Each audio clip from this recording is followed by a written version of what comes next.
오늘 말씀은 마태복음 4장 1절부터 11절까지의 말씀입니다. 그때에 예수님께서 성령에게 이끌려 마귀에게 시험을 받으러 광야로 가사. 자, 이게 시점이 좀 애매하지요.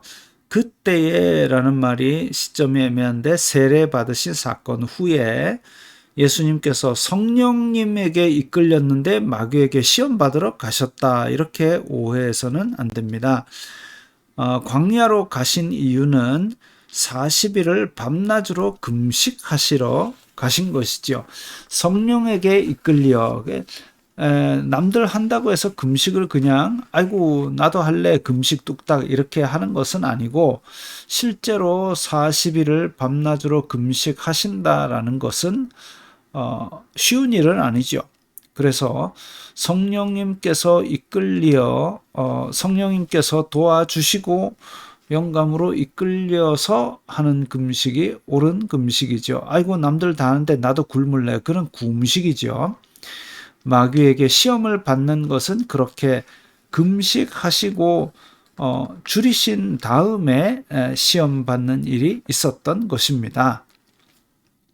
그러니까 어떻게 보면 이 성경 진술 방식에서 이렇게 전체적인 개요를 한 문장으로 이야기하고 그 이후에 구체적인 이야기를 기술하는 그런 기술 방법에 따라서 생각을 하면 아마 이것이 이제 오해를 적게 할 수 있을 겁니다. 40일을 밤낮으로 금식하신 후에 줄이신지라. 시험하는 자가 예수님께 나와서 이르되 내가 만일 하나님의 아들이거든 명하여 이 돌들로 떡덩이가 되게 하라. 자, 하나님의 아들이면 능력이 많을 것인데 그런데 능력이 많다면 너 지금 배고프지? 이거 한번 만들어 봐라. 기적을 일으켜 봐라. 그걸로 시험한 겁니다. 배가 고프지? 필요하지? 그런데 하나님의 아들이거든? 능력 많지? 그러면 한번 바꿔봐. 이거죠. 근데 우리가 잘 생각을 해야 되는 것이 정말 넘어가기 쉬운 시험입니다. 항상 큰 은혜의 자리에 시험이 뒤따라 오는데 그것을 우리는 잘 대처를 해야 되죠. 예수님처럼 말씀으로 예수님께서 대답하여 이르시되 기록되었으되 사람이 떡으로만 살 것이 아니요 하나님의 입으로부터 나오는 모든 말씀으로 살 것이라 하였느니라 하시니. 자, 이 사람이 떡으로만 살 것이 아니다라는 말씀이 원래 광야에서 출애굽한 백성들에게 있었던 일입니다. 마찬가지 광야에서 사람이 진짜 떡이랑 물을 먹지 않으면 살 수가 없는데 그 가운데 진정한 생명은 하나님의 말씀이다라고 말씀하심으로써 그 시험을 지나가셨죠. 하나님의 아들이고 능력이 많은 것을 너 시험하는 자 너한테 증명을 하고 너한테 인정을 받기 위해서 내가 이런 초자연적인 기적을 할 필요가 있느냐.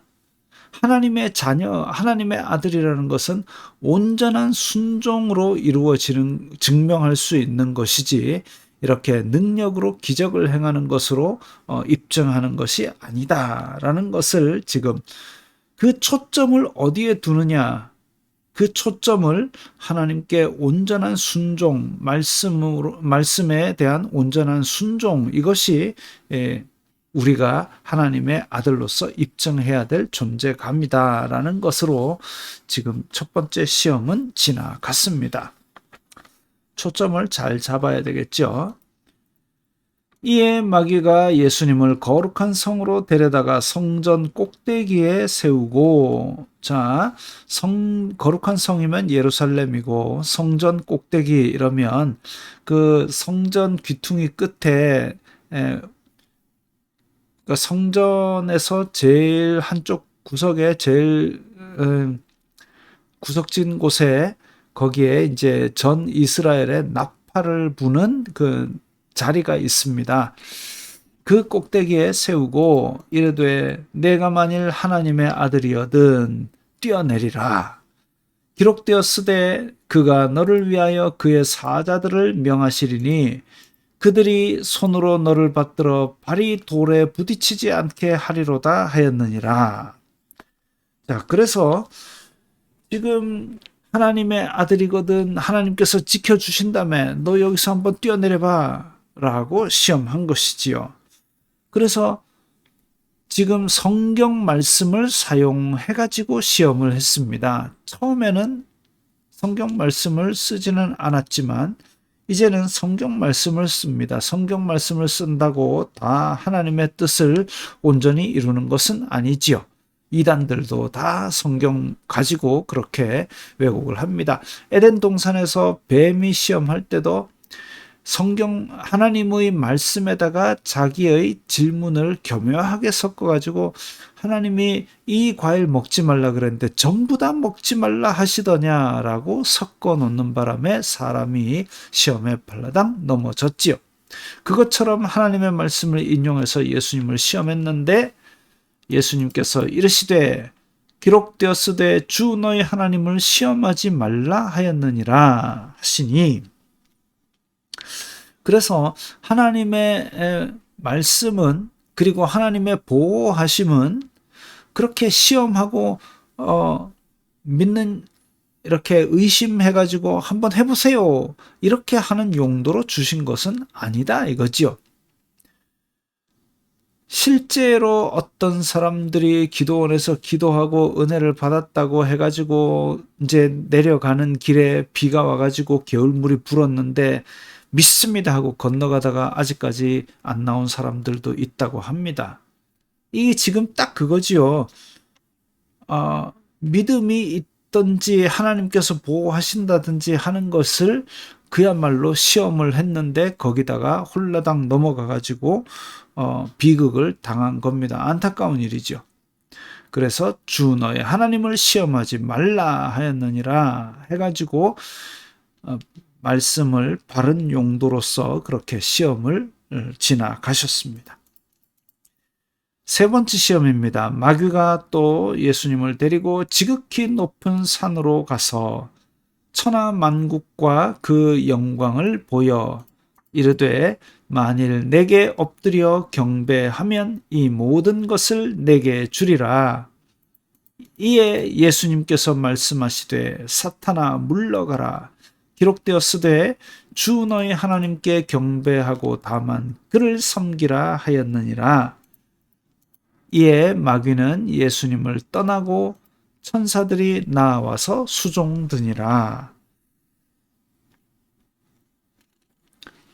마귀가 지금 이 천하 만국의 영화로운 모습을 보여주면서 이거 나한테 경배하면 이걸 줄게라고 얘기합니다. 세상 권세를 쥐고 있다라는 것이죠. 불순종한 이후에, 타락한 이후에 이렇게 마귀는 세상이 자기 것인 양 그렇게 사기를 치고 돌아다닙니다. 그러나 만유의 주제, 세상 모든 것을 창조하신 주인은 하나님 한 분뿐임을 우리는 잊지 말아야 됩니다.